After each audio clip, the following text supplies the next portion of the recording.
बिस्मिल्लाहिर्रहमानिर्रहीम। अस्सलाम वालेकुम माय केमिस्ट फैमिली। ये है आपका favourite channel your free academia. उन बच्चों का चैनल जो केमिस्ट्री समझकर पढ़ना चाहते हैं। रट्टे वालों के लिए है कोई और चैनल। सब बोले 10 time my passion my chemistry. Now study time starts.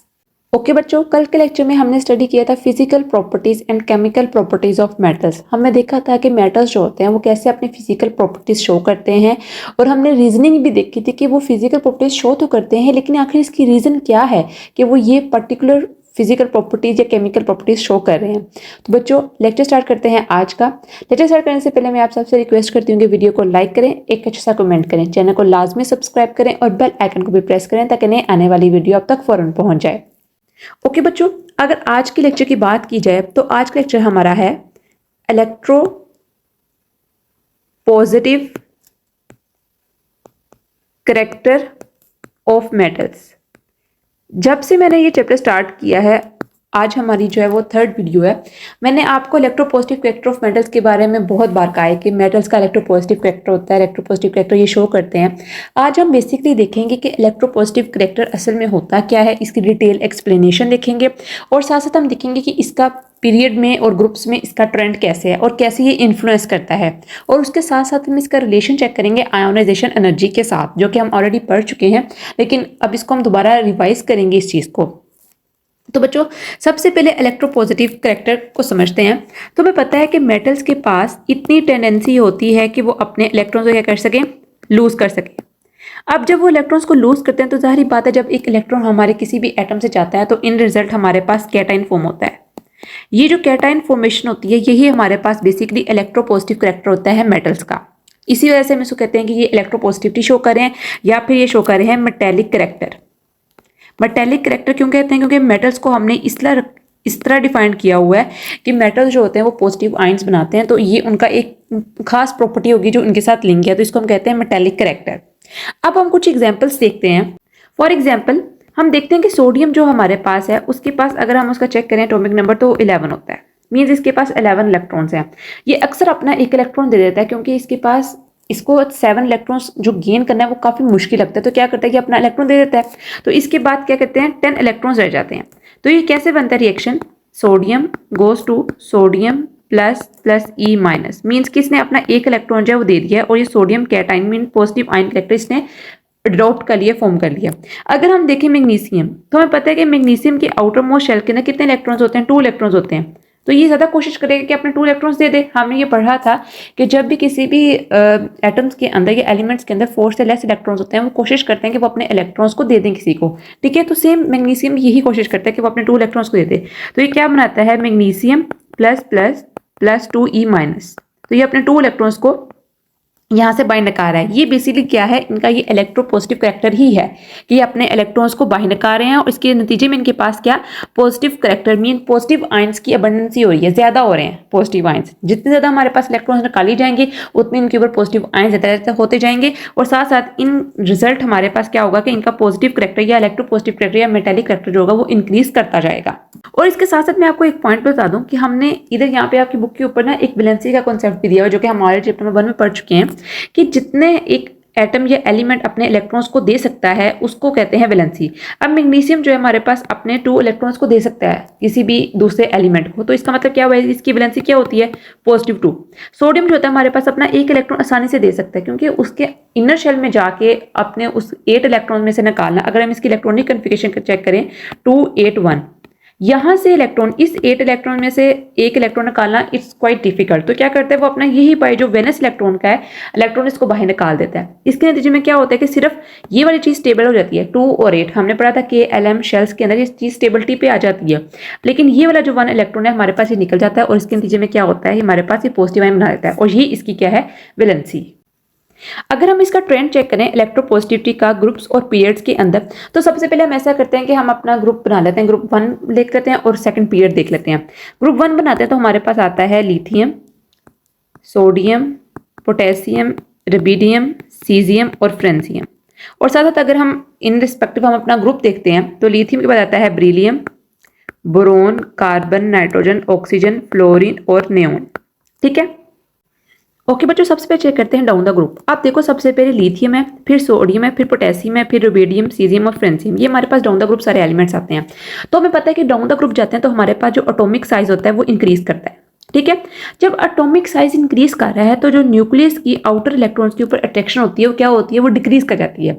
Nucleus जो होता है वो इतनी अच्छी तरह जो अपने उसकी वैलेंस इलेक्ट्रॉन्स होते हैं उनको अपनी तरफ अट्रैक्ट नहीं कर पाता। तो इसका मतलब क्या हुआ कि जो इलेक्ट्रॉन्स होंगे हमारे पास क्या होंगे, वो आसानी से बाहर निकलते जाएंगे। तो जाहिर बात है लिथियम के अंदर क्या होगा, 3 इलेक्ट्रॉन्स हैं सिर्फ, मींस किसके बाद 3 इलेक्ट्रॉन्स हैं और ये स्ट्रांगली न्यूक्लियस की तरफ अट्रैक्ट हो रहे हैं। तो इसका एक इलेक्ट्रॉन का निकलना इतना आसान नहीं है। ठीक है, निकलता है, जरूर निकलता है क्योंकि हमारे पास ही मेटल है, एक अल्कली मेटल है, निकलता है बाहर। लेकिन अगर हम इसका कंपैरिजन चेक करें पोटेशियम के साथ, तो पोटेशियम के अंदर से जो हमारे पास इलेक्ट्रॉन है वो बहुत आसानी से निकलता है इन रिस्पेक्टिव टू लिथियम। क्यों निकलता है, क्योंकि इसका एटॉमिक साइज भी बड़ा है हमारे पास। ठीक है, न्यूक्लियस की जो अट्रैक्शन होती है हमारे पास पोटेशियम के केस के अंदर आउटर मोस्ट इलेक्ट्रॉन्स के ऊपर वो इतनी स्ट्रॉन्ग नहीं होती, इसलिए वो आसानी से निकल जाता है, इसलिए उसका इलेक्ट्रोपॉजिटिव फैक्टर होता है वो इंक्रीज करता है। लेकिन साथ ही अगर हम चेक करें अक्रॉस द पीरियड, तो आपको पता है कि अगर हम लेफ्ट साइड के पीरियड टेबल राइट साइड के पीरियड टेबल देखें तो हमारे पास यहाँ पर क्या स्टार्ट होते हैं, नॉन मेटल स्टार्ट हो जाते हैं। ठीक है, नॉन मेटल्स। क्यों नॉन मेटल्स हमारे पास स्टार्ट होते हैं, क्योंकि इनके पास जो एटॉमिक नंबर होता है हमारे पास वो 5 से बढ़ जाता है। अब जब 5 से बढ़ जाएगा मीन्स क्या होगा कि इनको अपने आउटर मोस्ट शेल के अंदर इलेक्ट्रॉन्स चाहिए होंगे, ये गेन करेंगे rather than लूजिंग, ये लूज नहीं करेंगे, गेन करेंगे। तो क्या होगा, ऑब्वियसली बात है जब यहाँ पर नॉन मेटल्स इंक्रीज करेंगे तो हमारे पास क्या होगा, इलेक्ट्रोपॉजिटिव फैक्टर डिक्रीज करेगा। इलेक्ट्रोपॉजिटिव फैक्टर डिक्रीज कर रहा है तो इसका साफ मतलब यही है कि हमारे पास ट्रेंड जो हो रहा है हमारे पास पीरियड के अंदर क्या कर रहा है, decrease in period electropositive factor decrease. जबकि अगर हम ग्रुप में देखें तो ग्रुप में क्या होता है, इलेक्ट्रोपॉजिटिव फैक्टर इंक्रीज।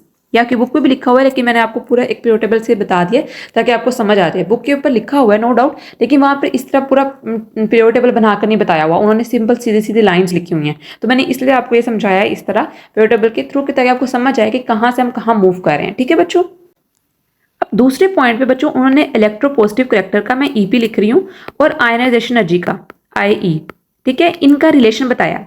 तो हमें इलेक्ट्रोपॉजिटिव करैक्टर समझ आ गई है, इलेक्ट्रॉन्स को अपने वैलेंस इलेक्ट्रॉन में से किसी बाहर निकालना। ठीक है, ये हमारे पास इलेक्ट्रोपॉजिटिव करैक्टर होता है। कोई भी एटम जो होता है वो अपने इलेक्ट्रॉन्स को बाहर निकाला तो उसका इलेक्ट्रोपॉजिटिव करैक्टर इंक्रीज करे, डिक्रीज करे, व्हाटएवर इट इज।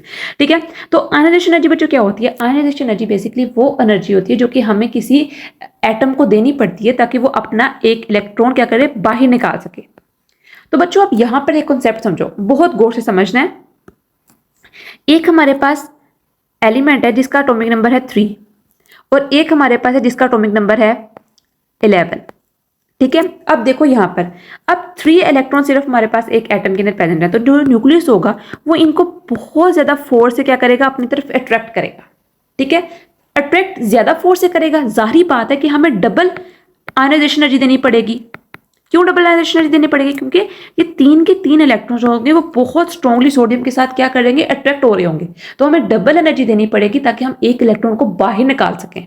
ठीक है, और अगर हम चेक करें इस 11 के केस में इन रिस्पेक्टिव टू 3 के केस में मैं चेक करवा रही हूँ, तो क्या हुआ कि इसके कुछ जो इलेक्ट्रॉन्स है हमारे पास जो कि अपने फर्स्ट 2 शेल्स के अंदर है, 2 और 8 के अंदर, फर्स्ट शेल फिर 8 शेल। ठीक है, इलेक्ट्रॉन्स ऐसे डिस्ट्रीब्यूट होते हैं ना, आपको पता ही है, और रिमेनिंग 1 इलेक्ट्रॉन बच जाता है हमारे पास। ठीक है, और इसके आउटरमोस्ट शेल के अंदर तो जो बाकी 2 और 8 होंगे वो इतनी स्ट्रांगली न्यूक्लियस की तरफ अट्रैक्ट होंगे कि हमें एनर्जी देनी पड़ेगी ये 1 इलेक्ट्रॉन को। ठीक है, 1 इलेक्ट्रॉन को निकालने के लिए एनर्जी देनी पड़ेगी, लेकिन लेस एनर्जी देनी पड़ेगी इन रिस्पेक्टिव टू 3 इलेक्ट्रॉन्स को निकालने के लिए, जो कि सिर्फ एक एटम के अंदर 3 इलेक्ट्रॉन्स हैं। ठीक है, मैं आपको यहाँ पर लिथियम और सोडियम के एग्जाम्पल से समझा रही हूँ। ये हमारे पास है लिथियम 3 के साथ और ये हमारे पास सोडियम। ठीक है, तो देखो बच्चों यहाँ पर हमारे पास लिथियम है।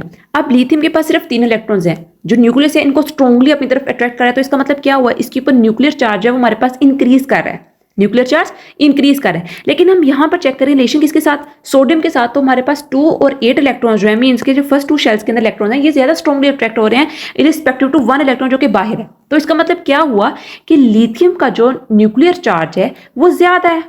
तो बच्चों देखो फिर जो लिथियम है हमारे पास, उसका क्या हुआ कि उसका जो आयनाइजेशन एनर्जी है वो ज्यादा है than that of sodium. Sodium की निस्बत उसकी आयनाइजेशन एनर्जी ज्यादा है क्योंकि इलेक्ट्रॉन्स जो है वो स्ट्रांगली उसकी तरफ अट्रैक्ट हो रहे हैं। तो अगर हम चेक करें 3 पॉइंट्स, क्या चीज जो हमने अभी पढ़े हैं, सबसे पहली बात बच्चों कि जो लिथियम है उसकी आयनाइजेशन एनर्जी भी ज्यादा है। ठीक है, आयनाइजेशन एनर्जी भी ज्यादा है, उसके बाद न्यूक्लियर चार्ज भी ज्यादा है।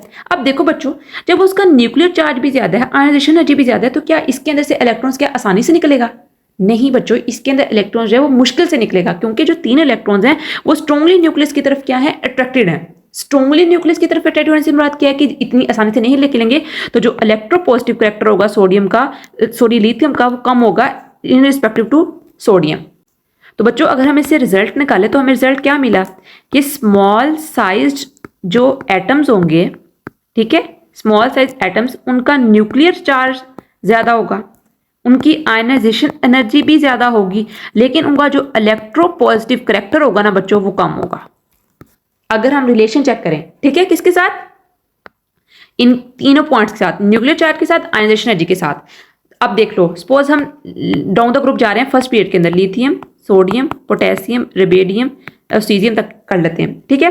अब देखो, अब जो लिथियम है इसका न्यूक्लियर चार्ज क्या है, ज्यादा है, ठीक है, लिथियम का न्यूक्लियर चार्ज सोडियम की निस्बत ज्यादा है, मींस कि लिथियम जो है हमारे पास इसकी आयनाइजेशन एनर्जी भी ज्यादा होगी, लेकिन इसका इलेक्ट्रोपॉजिटिव करैक्टर जो होगा वो कम होगा, क्योंकि जाहिर बात है जब इसका न्यूक्लियर चार्ज ज्यादा है, क्योंकि इलेक्ट्रॉन्स जो है वो न्यूक्लियस की तरफ ज्यादा स्ट्रांगली अट्रैक्ट हो रहे हैं, तो ऑब्वियसली बात है कि इसका जो आयनाइजेशन एनर्जी होगी वो भी ज्यादा होगी, ज्यादा एनर्जी हमें देनी पड़ेगी, लेकिन इसका इलेक्ट्रोपॉजिटिव करैक्टर कम हो जाएगा, क्योंकि इलेक्ट्रॉन इतनी आसानी से इसे बाहर नहीं निकलेंगे in respective to sodium. Sodium के केस में ज्यादा जल्दी निकल जाएंगे, और इन रिस्पेक्टिव टू पोटेशियम के केस में हमारे पास इलेक्ट्रॉन जल्दी निकलेंगे, फिर उसके बाद रुबिडियम और उसके केस में। तो इसका मतलब क्या हुआ, डाउन द ग्रुप हमारे पास क्या हो रहा है, इलेक्ट्रोपॉजिटिव करैक्टर इंक्रीज कर रहा है, ठीक है बच्चों।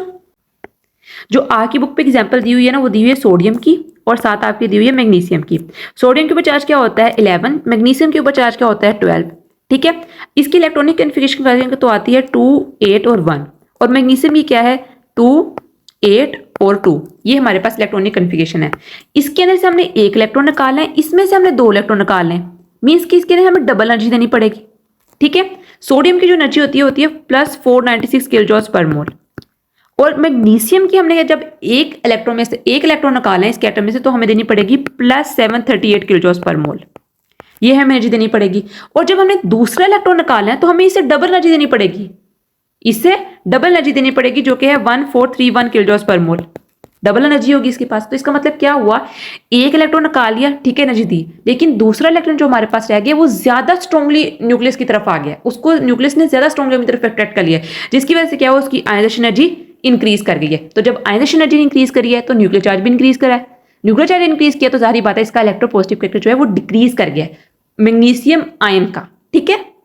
ओके बच्चों, यहां पर जो एक पॉइंट याद रखना है वो क्या है कि लो आयनाइजेशन एनर्जी के जो हमारे पास एलिमेंट्स होंगे ना, जिनकी लो आयनाइजेशन एनर्जी की वैल्यू होगी वो ज्यादा रिएक्टिव होंगे than that of higher ionization energy के। अब सोडियम जो होगा हमारे पास वो ज्यादा रिएक्टिव होगा देन दैट ऑफ मैग्नीशियम। क्यों होगा, क्योंकि सोडियम की जो आयनाइजेशन एनर्जी है वो क्या है, वो कम है, और मैग्नीशियम की +738, किसकी ज्यादा है हमारे पास, मैग्नीशियम की ज्यादा है आयनाइजेशन एनर्जी। तो जब इसकी आयनाइजेशन एनर्जी हमारे पास ज्यादा है तो इसका मतलब क्या है कि इलेक्ट्रॉन्स जो हैं वो स्ट्रांगली हमारे पास न्यूक्लियस की तरफ अट्रैक्ट हुए हैं, स्ट्रांगली न्यूक्लियस की तरफ अट्रैक्ट हुए हैं, तो हमारे पास सारी बात है इलेक्ट्रॉन आसानी से नहीं निकलेंगे, इलेक्ट्रोपॉजिटिव आसानी से नहीं आएगा, लेकिन सोडियम के ऊपर इलेक्ट्रोपॉजिटिव वेक्टर बहुत जल्दी आ जाएगा देन दैट ऑफ मैग्नीशियम। और इसके साथ साथ एक और पॉइंट भी आप लोग याद कर लो, वो ये क्या कि सोडियम और मैग्नीशियम दोनों एक पीरियड के अंदर है, ठीक है। अगर तो वो होते ग्रुप के अंदर तो ये ऑपोजिट हो जाना था, लेकिन हमने देखा कि सोडियम और मैग्नीशियम जो है दोनों क्या आते हैं, वो एक पीरियड के अंदर आते हैं, और हमने देखा है ट्रेंड इलेक्ट्रोपॉजिटिव करैक्टर जो होता है हमारे पास पीरियड के अंदर क्या करता है, वो डिक्रीज करता है, और यहां पर भी ये चीज सेटिस्फाई हो चुकी है।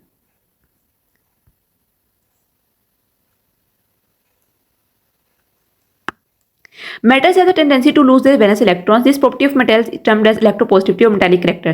The more easily a metal loses its electron, the more electropositive is it. I told you. The number of electrons lost by an atom or metal is called its valency. Sodium जो होता है हमारे पास एक अपना electron lose करता है तो हमारे पास सोडियम पॉजिटिव बन जाता है, और जो इसकी वैलेंसी होती है हमारे पास क्या होती है 1 हो जाती है। सिमिलरली जिंक मेटल होता है हमारे पास 2 इलेक्ट्रॉन्स को लूज करता है, तो इसकी वजह से इसकी वैलेंसी क्या होती है 2+। Trends of electropositivity. Electropositive character increases down the group because size of an atom increases. For example, lithium metal is less electropositive than sodium, which in turn less electropositive than potassium. Electropositive character decreases across the period from left to right in the periodic table because atomic size decreases due to increase of nuclear charge. It means elements at the start of period are more metallic. This character decreases as we move from left to right along the period. Same वही बात book पे वो सारी वही बातें लिखी जो मैं आपको ऑलरेडी एक्सप्लेन कर चुकी हूँ। Electropositivity and ionization energy. Electropositivity character depends upon the ionization energy, which in turn depends upon size and nuclear charge of the atom. बच्चों मैं बार बार बता रही हूँ कि आप अपना पहले कॉन्सेप्ट क्लियर करो। मैंने आपको पहले कॉन्सेप्ट दिया, यहाँ पर रट्टा तो आप लगा लोगे, लेकिन अगर आपको आउट ऑफ द सिलेबस कोई क्वेश्चन आ गया जो कि आना ही है, ठीक है, आप अपनी बुक तक ना रहो, जो मैं कॉन्सेप्ट दे रही हूँ उसको समझो। कॉन्सेप्ट समझोगे तो सारी बात है, आपको कोई भी तरह का जहां मर्जी से, ऑक्सफोर्ड से आ जाए, कैम्ब्रिज से आ जाए, आपको एमसीक्यू सोल्व करना आता होगा। Small size atoms with high nuclear charge have higher ionization energy value. In this way, atoms having high ionization energy are less electropositive or metallic. That is the reason alkali metals have the largest size and the lowest ionization energy in their respective periods. Therefore, they have the highest metallic character. For example, a comparison of sodium and magnesium is given below for understanding. वही जो मैंने आपको बताया वो नीचे मैंने बनाया है, देखो आप। ये हमारे पास है सोडियम। सोडियम जो होता है हमारे पास अपना एक इलेक्ट्रॉन आसानी से देता है, तो इसकी आयनिक एनर्जी की वैल्यू क्या है, +496। लेकिन जो हमारे पास मैग्नीशियम है वो इतनी आसानी से नहीं देता, तो इसकी वैल्यू क्या है, आयनिक एनर्जी +738 किलो पर, और जो दूसरा इलेक्ट्रॉन हमने निकाला है उसकी डबल हो जाती है। तो क्या वो इलेक्ट्रोपोजिटिविटी डिक्रीज कर गया ना cross the period. The first ionization energy of magnesium is high, but the second ionization energy of magnesium is very high.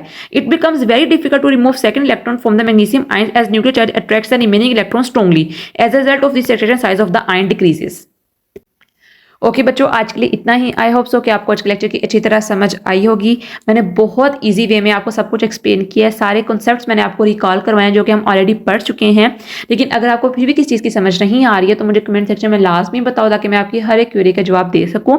तो बच्चों, कल मिलते हैं एक नए लेक्चर वीडियो के साथ, तब तक के लिए फी अमानिल्लाह।